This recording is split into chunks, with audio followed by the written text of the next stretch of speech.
Okay. Straight ang ligid. Thank you, Lord. Naka-attend ta og procession. Naka-attend ta og kuan siya guys, Our Lady of Lourdes na procession. Saturday kay kuan naman ta karon 8, 9. Ang piyesta kay 11. So gi-timing nila na ang procession himuon na Sabado kay daghan ang maka-attend. Unya naapoy renewal sa mga kanang mga devotee sa Our Lady of Lourdes. So moto after the mass na ay renewal sa mga devotees. Naka-white sila and then nakabakos o blue. Blue, sky blue pang ginana. Para sa kuan gid siya kanang devotee sa Lourdes. Unya kuan pagkahuman mo to na procession gihimo. Unya nice pud kaayo kay syempre ang Mahal na Birhen ang tanan na to mga gipanghimo basta kay honoring sa Mahal na Birhen, adoring sa atong Ginoo. That is all counted. O ang Ginoo rin nakabalo sa atong mga kasing-kasing ana. Ang importante nga permanente ta nga muyo, nagaampo sa atong mga kanang mga gipangayo o usab kanang nangayig pasaylo sa atong mga kasalanan, inana ra jud na. O labas sa tanan magpasalamat sa mga blessings sa mga kaayuhan nga gihatag ni Lord sa ato. So ana raman ang importante sa ato ang kuan adlaw-adlaw na panginabuhi, pangadlaw-adlaw na pangisaysikay aning kalibutan.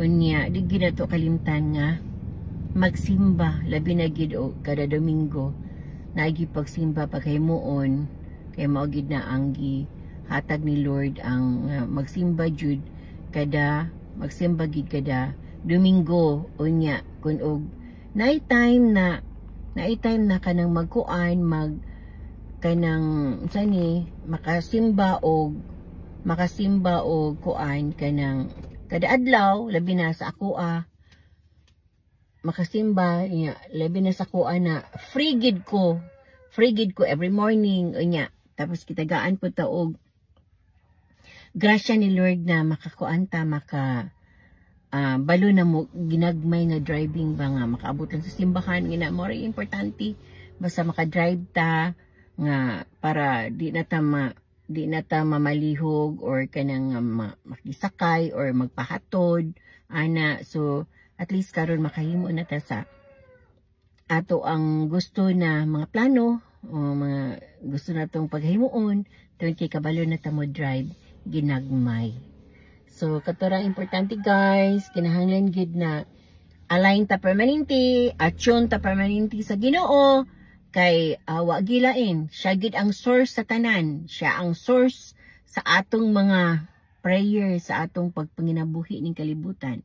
Source siya sa paglaom, source siya sa ato ang pagsalig, o source siya sa atong sa tanang gugma na agid sa iya tanan. So kinahanglan gid na magatawag gid ta permanente sa iya. Okay guys, good morning and happy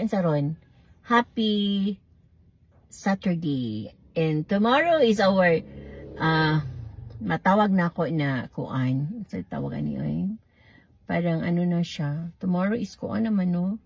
February 9. So himuon na nakatong amo akong giingon na mag kanang concert kataw mo gipraktisan ba na magkuan ni kanang mag pre-Valentine's party February 9 paghimuon sa BCBP. So nami magtugtog mi tapos na mga singer. Okay, so kana ano siya kanang looking forward na ko ang mao nga event which is tomorrow, will be tomorrow. Mo na siya. So na mga love songs nga pag kantahon unya. Din kita pod kanang kita ang moana mut keyboard in ana. So ginagmay di man tahawod pero at least makahimo ra gihapon tao. Tugtog sa keyboard. Good morning and thank you for listening and thank you for watching. Thank you for sharing my video. Thank you for liking. Thank you for all your comments. Ang kanang tag-as na comments dali ra kay nako na siya ma-follow.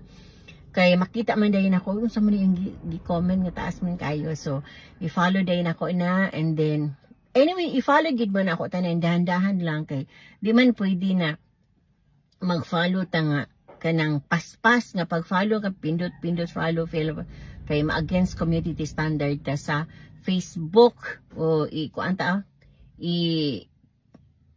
i-lost connection ta ni FB ko ana atong himuon. So kinahanglan dahan-dahan lang hinahinay pero sa kanunay atong paghimon ang pag-follow sa tanan and thank you for giving me a stars. Good morning.